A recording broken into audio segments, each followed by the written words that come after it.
So I went over all that. Now, we have this going on. I want to come back after the break and take your calls on this. What do you think now about part 2? You know what's really in the vaccines. And this is not me trying to put on my evidence. This is nothing. This is nothing. This is like one thimble of a mountain of evidence. I'm like scooping one thimble, and there's a mountain of evidence right there. Look, you just got to go down the rabbit hole for yourself, folks. You're not going to believe how deep it goes. We are living in a total fantasy land with scientific engineers, eugenicists running everything, now moving into the final phase. And the public's all nihilistic, unhealthy, degrading their bodies, just, not even caring what happens next. It's all happening. Let's just play a little clip from this TV newscast in Maine, state of Maine. And they frame it like it's a Christmas toy. And remember, it came out over a decade ago that big toy makers would even produce a Hollywood movie to promote a toy for Christmas and just to launch a toy. And that they would stage fights over the toy with local reporters they'd paid off to report on it, like women fighting over this doll or over this toy. Basic psychology. And they can make $1 billion in one toy. They said made almost $1 billion one Christmas just off a little bit of staged event. Now, that's what they're doing. There's so many facets to this story, but they're like, everyone wants to break in and get the vaccine. And they do these drills. We told you in January about secret drills of militias trying to kill troops in Indiana and get the vaccines. And I said, I think they're going to launch a flu thing in the fall because I was getting this intel confirmed.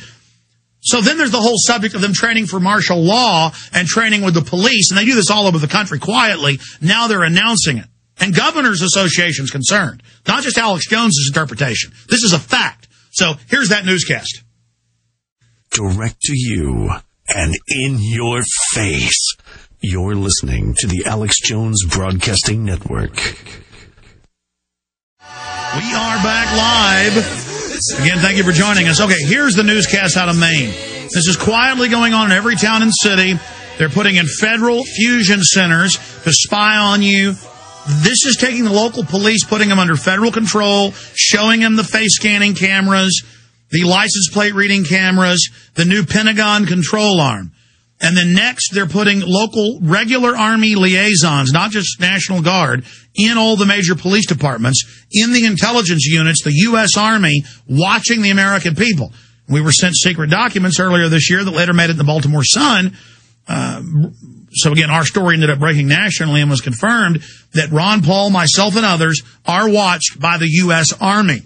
It's because we're here telling you about the New World Order. See, the private banks have hijacked America.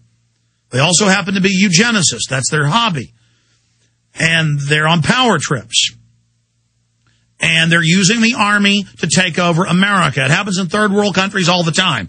If we educate the military, though, they can't get away with it. So here's this newscast where they're selling the public that everybody's got to have the vaccine, that everybody wants the vaccine, that people are fighting to get in to get it, to create the idea that it actually helps you. Here it is. In the town of South Paris, dozens of National Guard troops dressed in riot gear spent the day fighting off angry crowds desperately trying to get their hands on vaccinations against the H1N1 flu.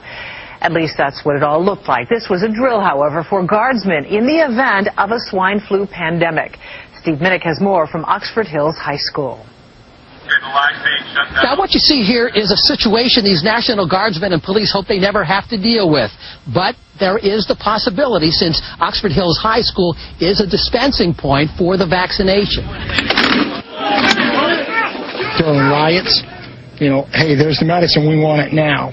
They're going to overwhelm the local PDs.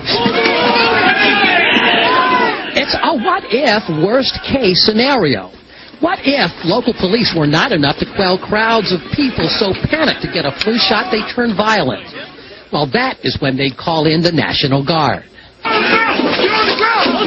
We're treating every situation as it's actually happening. We try to train as we fight, we say in the military. I want you guys to be loud and boisterous. All right, cause some confusion. This drill's designed to look and feel as realistic as possible. Okay, that's right enough. Down to the actual... because I got to cover the rest of the news and get the calls. You can watch the whole video clip up on Infowars.com and PrisonPlanet.com right now. But the issue here is this is also a psyop for the troops. Troops have been refusing smallpox and anthrax shots. The military says, you've got to. You don't have rights. But then we educated the troops that it's an experimental shot. So they can't even force troops to take an experimental shot. So it's also meant to make the troops think it's something great everybody wants. I've been to FEMA camp drills where they practice confiscating your guns, taking your children, breaking up your families, putting you in death camps, basically. It's in my film Police State 2000. And the Marines in that drill, the American people were begging to be let into the camp. See, psychologists write all this up to make it so the troops are like, Americans want to be in camps. Now they're having Marines and regular Marines in Tennessee, California, all over the country. Mainstream news articles are up on our site. We've had state reps on from those states about it. The Marines set up random checkpoints searching people. And they say, oh, we're looking for drunk drivers. You're not for drunk driving, are you? When the local newspaper was like, doesn't that violate federal law? The Marines said, we'll do whatever we can to stop drunk drivers.